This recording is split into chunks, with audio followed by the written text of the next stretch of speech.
नमस्ते बच्चों।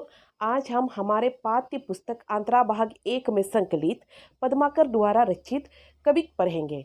किंतु सबसे पहले हम पद्माकर के जीवन तथा साहित्यिक परिचय पर संक्षिप्त में प्रकाश डाल लेते हैं। पद्माकर रीतिकाल के प्रसिद्ध कवि थे। उनका जन्म सन 1753 में हुआ। रीतिवत काव्य धारा के कवियों में पद्माकर का प्रमुख स्थान है। कविता करने की प्रेरणा उन्हें बचपन से ही प्राप्त हुई। उनके पिता और कुल के अन्य लोग भी कवि थे, इसीलिए उनके वंश का नाम ही कवीश्वर पड़ गया। कवीश्वर यानी कि कवि का ईश्वर। अगर हम उनके काव्यगत विशेषताओं पर प्रकाश डालें तो पद्माकर रीतिकालीन कवि थे। इसी कारण उनके काव्य में रीतिकालीन प्रवृत्ति प्रमुख रूप से देखा जा सकते हैं। प्रेम और सौंदर्य का सजीव चित्रण उन्होंने अपने काव्य के माध्यम से किया है। ऋतुओं का सुंदर वर्णन भी उनके काव्य में मिलता है। यूँ तो उन्होंने कई रचनाओं का सृजन किया है, किंतु उनके कुछ प्रमुख रचनाएं हैं हिम्मत बहादुर विरुदावली, जगत विनोद, पद्मावरण, राम रसायन आदि। अगर हम उनकी जो भाषा शैली है उन पर विचार करें तो पद्माकर ने ब्रज भाषा का प्रयोग किया है। तो आइए आज हम उनके द्वारा रचित जो हमारे पाठ्य पुस्तक में संकलित जो कविता है उस पर हम विचार करते हैं। इस पाठ में कुल 3 कविता हैं। पहले कविता में प्रकृति सौंदर्य का वर्णन है, वसंत ऋतु का सुंदर चित्रण किया है। दूसरे कविता में होली के अवसर पर गोकुल गांव के हुरदंग का यथार्थ चित्रण किया है। तीसरे कविता में वर्षा ऋतु का वर्णन है। वर्षा ऋतु के सौंदर्य को भौरों के गुंजार, मोरों के शोर और सावन के जूलों में देखा है। तो आइए इन तीनों कविता पर हम बारीकी से विचार करते हैं। पहला कविता इस प्रकार है। ओरे भांति कुंजन में गुंजरत भीड़ भोर, ओरे दौर जोरन पे बोरन के हुए गए, कहे पद्माकर सु ओरे भांति गलियानी, चलिया चबीले चेल और चबी चुए गए। ओरे भांति बिहक समाज में आवाज होती, ऐसे ऋतुराज के ना आज दिन दुए गए। ओरे रस ओरे रीति ओरे राग ओरे रंग, ओरे तन ओरे मन ओरे बन हुए गए। इस काव्यांश में कवि वसंत ऋतु का वर्णन करते हुए कहते हैं कि जैसे ही वसंत ऋतु का आगमन होता है प्रकृति में बदलाव आ जाता है। ठीक है, प्रकृति और ही प्रकार से और ही तरीके से सुंदर हो जाता है। ओरे भांति कुंजन में, कुंजन यानी कि बाग बगीचा, ठीक है, कुंजन में गुंजरत भीड़ भोर, भोर यानी कि भंवरा। तो यहाँ कवि कहते हैं कि वसंत ऋतु आते ही कुछ और ही प्रकार से बाग बगीचा सुंदर लगने लगता है, क्योंकि उसमें फूल खिलने लगते हैं, कई रंगों का फूल खिलने लगते हैं और उन फूलों में गुंजरत भीड़ भोर, भंवरे मंडराने लगते हैं। ठीक है, फूल में भंवरे जब मंडराने लगते हैं तो भंवरों की जो गूंजन है वो भी कुछ और ही प्रकार से अच्छा लगता है सुनने में।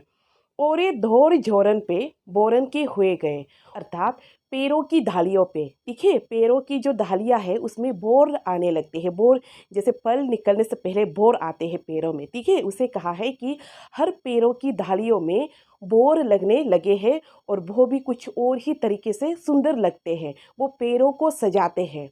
कहे पद्माकर सु ओरे भांति गलियानी, चलिया चबीली चेल और चबी चुए गए। यहाँ कवि कहते हैं कि वसंत ऋतु के आगमन से, ठीक है, वसंत ऋतु के आने से प्रकृति में तो बदलाव आता ही है, प्रकृति में सौंदर्य बढ़ जाती है। इसके साथ साथ इसका प्रभाव क्या है, वसंत ऋतु आने का प्रभाव जो है मनुष्य पर भी पड़ता है। वो कहते हैं कि गलियों में, ठीक है, गलियानी यानी कि गलियों में जो घूमने वाले जो चलिया चबीली चेल है, यानी कि जो नव युवक है, सुंदर युवक है और जो प्रेमी युगल है, उन लोगों के चेहरों पर भी अलग सा कुछ और ही प्रकार का चमक दिखने को मिल जाते हैं। और ये बाती बेहक समाज में आवाज होती, ऐसे ऋतुराज के ना आज दिन दुए गए। कभी यहाँ आगे कहते हैं कि बिहक समाज यानी कि पक्षी, ठीक है, बिहक मतलब पक्षी, पक्षियों का जो समाज है, पक्षियों का जो समूह है उसमें भी क्या है, आवाज़ में उनकी जो चहकने की जो आवाज़ है उसमें कुछ बदलाव सा आया है। इसलिए उनकी जो चहकना, जो पक्षियों की जो समूह में चहकना, ठीक है, समाज में चहकना भी इस मौसम में यानी कि वसंत ऋतु में कुछ और ही प्रकार से अच्छा लगता है। ऐसे ऋतुराज के ना आज दिन दुए गए, यानी कि ऋतुराज, ठीक है, वसंत ऋतु को ऋतुराज कहा गया है। ऋतुओं में सबसे बड़ा वसंत ऋतु को माना जाता है, इसे ऋतुओं का राजा माना जाता है। इसलिए यहाँ कवि कहते हैं कि ऐसे ऋतुराज के ना आज दिन दुए गए, कि वसंत ऋतु के आने का आज 2 दिन भी पूरा नहीं हुआ और सारे जो प्रकृति है और जो मानव है, जो पशु पक्षी है, उनमें क्या है बदलाव देखने को मिल रहा है। ओरे रस ओरे रीति ओरे राग ओरे रंग, ओरे तन ओरे मन ओरे बन हुए गए। अर्थात वसंत आगमन होने के कारण ओरे रस यानी कि कई प्रकार की रस का उत्पन्न होने लगा है। ओरे रीति चाल ढाल बदलने लगे हैं। ओरे राग संगीत निकलने लगे हैं। ओरे रंग कई तरह के कई रंगों के फूल खिलने के कारण प्रकृति में क्या है रंग छा गया है। प्रकृति जो है रंगों से भर गया है। ओरे तन ओरे मन और ओरे बन हुए गए। और जो लोगों की जो शरीर है, मनुष्य की जो शरीर है, वो क्या है तन जो है उसमें भी चुस्ती पुस्ती और उत्साह भरने लगे हैं। मन उत्साह से भरा हुआ है। ओरे बन हुए गए और चारों ओर जो जंगल है वन है उसमें क्या है नए पत्ते लगने के कारण हरियाली छा गई है। यहाँ क्या है कवि ने वसंत ऋतु का वर्णन करते हुए वसंत ऋतु के आने पर जो परिवर्तन होता है, देखिए प्रकृति के साथ साथ जो मनुष्य में जो पशु पक्षियों में जो परिवर्तन होता है उसका यहाँ सुंदर चित्रण करने का प्रयास किया है। तो आइए हम इस काव्यांश की जो विशेष देखिए जो मुख्य मुख्य बिंदु है उस पर हम प्रकाश डालते हैं। इस काव्यांश में वसंत ऋतु का मोहक चित्रण किया गया है। कविता की भाषा ब्रज है। ओरे एक शब्द को बार बार आवृत्ति यानी कि रिपीट देखिए रिपीट करके चमत्कार उत्पन्न किया गया है। भीर भवरे चलिया छबीली चेल चबी चबे में अनुप्रास अलंकार है। गेयता और संगीतात्मकता विद्यमान है। अर्थात इस कविता को देखिए इस पद्यांश को हम गा भी सकते हैं, संगीत बना सकते हैं, इसलिए ये गेयता और संगीतात्मकता विद्यमान है। इस काव्यांश में चित्रात्मक वर्णन है। अर्थात जिस काव्यांश को जिस अंश को पढ़कर हमारे मन में कोई चित्र प्रस्तुत होता है तब वह चित्रात्मक वर्णन होता है। अगला काव्यांश इस प्रकार है। गोकुल के कुल के गली के गोप गौन के, जो लगी कुछू को कुछू बाखत बने नहीं। कहे पद्माकर परोस पिछवारन के, द्वारन के दोरी गुण अगुण गने नहीं। तो लो चली चतुर सहेली, याही कऊ कहू, नीके के निचोरे ताही करत मने नहीं। हो तो श्याम रंग में चुराई चित चोरा चोरी, बोरत तो बोरियों पे निचोरत बने नहीं। इस काव्यांश में कवि गोकुल गांव में होली के अवसर पर होने वाली जो हलचल है उनका वर्णन करते हुए कहते हैं कि गोकुल के कुल के गली के गोप गाँव के, जो लगी कुचू को कुचू बहकत बने नहीं। अर्थात गोकुल गांव में होली के कारण ठीक है होली के त्योहार आने के कारण इतनी हलचल मची हुई है, लोग इतने मस्ती में चूर है। गांव के जितने भी कुल कुल यानी कि परिवार ठीक है, गांव के जितने भी कुल है यानी कि प्रत्येक घरों में प्रत्येक क्या है परिवारों में इतनी सारी मस्ती भरी हुई है कि वो अपनी मनमानी कर रहे हैं ठीक है, वो किसी की बात सुन नहीं रहे हैं। तो ऐसे में कवि कहते हैं कि लोग मस्ती में इतने डूबे हुए हैं कि वो अपनी मनमानी करते हैं, किसी का बात नहीं सुनते। ये माहौल देखकर ठीक है यह नज़ारा देखकर कवि कहते हैं कि ये जो नज़ारा है गोकुल गांव की जो अब क्या होली के अवसर पर जो हो रहे जो नज़ारा है वो क्या है शब्दों में बयान नहीं कर सकते। बाखत बने नहीं यानी कि उन्हें बाखन नहीं कर सकती यानी कि उनका क्या है बयान नहीं कर सकते। कहे पद्माकर परोस पिछवारन के, द्वारन के दोरी गुण अवगुण गने नहीं। अर्थात ऐसे माहौल में देखिए होली के अवसर पर गांव के लोग दौड़ दौड़ कर एक दूसरे के घर जाते हैं। आगे के दरवाजे अगर बंद मिलता है वो पीछे के दरवाजे यानी कि पिछवाड़े के दरवाजे से वो क्या है अंदर घुसते हैं और एक दूसरे को होली लगाते हैं।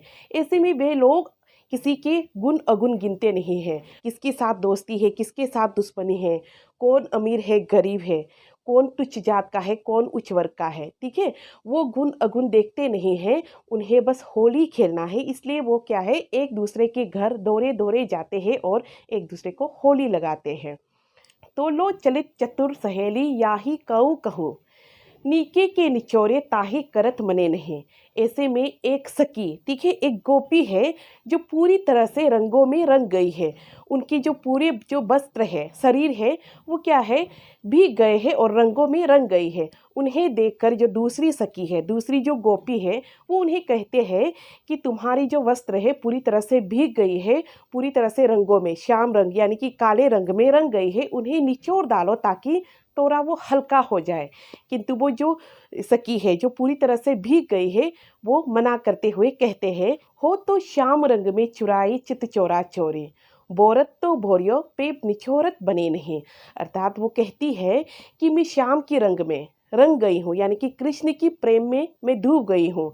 चुराई चित चोरा चोरी, मैंने चोरी चोरी से कृष्ण को अपना जो चित है यानी कि हृदय है, अपना जो मन है, उन्हें सौंप दिया है, कृष्ण को सौंप दिया है। बोरत तो बोरियों पे निछोरत बने नहीं, अब मैं कृष्ण की प्रेम में इतने डूब गई हूँ कि अब मैं यहाँ से निकलना नहीं चाहती, निकल ही नहीं पा रही हूँ। इस प्रकार से यहाँ कवि ने गोकुल गांव में जो होली के अवसर पर जो पूरे गांव में जो हलचल मची हुई है, उनके साथ साथ देखिए गोकुल की जो गोपियां है, देखिए गोपियों में जो प्रेम का रंग छाया हुआ है कृष्ण के प्रति, उनका जो प्रेम भावना है, उन्हें यहाँ प्रस्तुत करने का प्रयास किया है। काव्य विशेष इस प्रकार है। गोकुल गांव में होली के अवसर पर होने वाले हुरदंग का सुंदर वर्णन किया है। ब्रजभाषा का सुंदर प्रयोग है। गेयता और संगीतात्मकता विद्यमान है। अनुप्रास अलंकार का प्रमुख रूप से प्रयोग किया है। श्याम रंग में श्लेष अलंकार है। श्याम काले रंग को भी कहते हैं और कृष्ण के रंग को भी श्याम कहते हैं, इसलिए यहाँ श्लेष अलंकार है। कविच चंद शैली का प्रयोग है। गोकुल गांव में होली के अवसर पर होने वाली जो हलचल है, उनका चित्रात्मक वर्णन किया गया है। तीसरा कवित इस प्रकार है। भोरन को गूंजन बिहार बन कुंजन में, मंजुल मलारन को घावनो लगत है, कहे पदमाकर गुमानुहुते मानुहुते, प्रानुहुते प्यारो मन भावनो लगत है। मोरन को सोर घनघोर चहु ओरन, हिंदोरन को बृंद छवि चावनो लगत है। ने सर सावन में मेह वर सावन में जूली वो सुहावनो लगत है। इस काव्यांश में कवि वर्षा ऋतु का वर्णन करते हुए कहते हैं कि भोरन को गूंजन बिहार बन कुंजन में, मंजूल मलारन को घावनो लगत है। अर्थात वर्षा ऋतु में चारों ओर फूल खिलने लगते हैं और उन फूलों पर भंवरे मंडराते हैं। जब भंवरे मंडराते हैं तो भंवरों की जो गुंजार है, जो गुंजन है, तीखे भंवरों की जो आवाज है, वो ऐसा प्रतीत होता है जैसे कोई मल्हार गीत गा रहे हैं।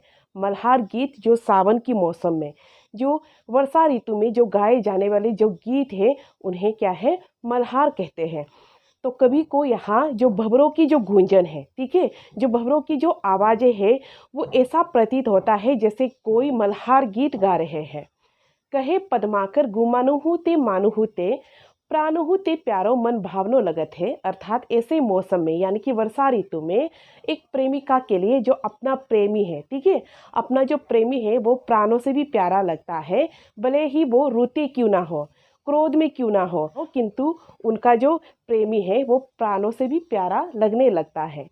मोरन को सोर घनघोर चहु ओरन, हिंदोरन को बृंद चवी छावनो लगत है। इस मौसम में, ठीक है, चारों ओर चहु ओरन यानी कि चारों ओर बाग बगीचों में मोर की जो शोर है, मोर मोरनियों की जो शोर है, वो मचने लगते हैं, वो गूंजने लगते हैं। मोर और मोरनी इस मौसम में शोर मचाते हुए नृत्य करते हैं और उनका जो नृत्य है वो जो हिंदोरन, ठीक है, जो झूला झूलते हैं, उन लोगों के मन को भा जाते हैं, उन लोगों की मन को छू जाते हैं। ने सर सावन में मेह वर सावन में जूली वो सुहावना लगत है। अर्थात इस मौसम में यानी कि वर्षा ऋतु में प्रेम भावना उत्पन्न होते हैं, ठीक है, प्रेम की जो भावना है इस मौसम में उत्पन्न होता है। तो कवि यहाँ कहते हैं कि ने सर सावन में मेह वर यानी कि वर्षा ऋतु में जो बादल बरसते हैं, जो बारिश की बूंदें गिरते हैं, उनके साथ साथ प्रेम भी बरसता है, ठीक है, बारिश के साथ साथ प्रेम भी बरसता है। इसी कारण सावन में जूली वो सुहावना लगत है। अर्थात सावन के मौसम में जो झूला झूलते हैं, जो प्रेमी युगल है, जो दंपति है, वो सावन के मौसम में झूला झूलते हैं, उन्हें इस मौसम में झूला झूलना बहुत ही अच्छा लगता है, सुहावना लगता है। तो इस प्रकार से यहाँ कवि ने वर्षा ऋतु की जो सौंदर्य है, जो सुंदरता है, उनका सुंदर चित्रण किया है। काव्य विशेष इस प्रकार है। वर्षा ऋतु का चित्रात्मक वर्णन किया है। अनेक स्थलों पर अनुप्रास अलंकार का प्रयोग है। ब्रज भाषा का प्रयोग है। सावन के मौसम में गाए जाने वाले मल्हार राग तथा झूला झूलने जैसे भारतीय लोक परंपराओं का परिचय प्रस्तुत किया है।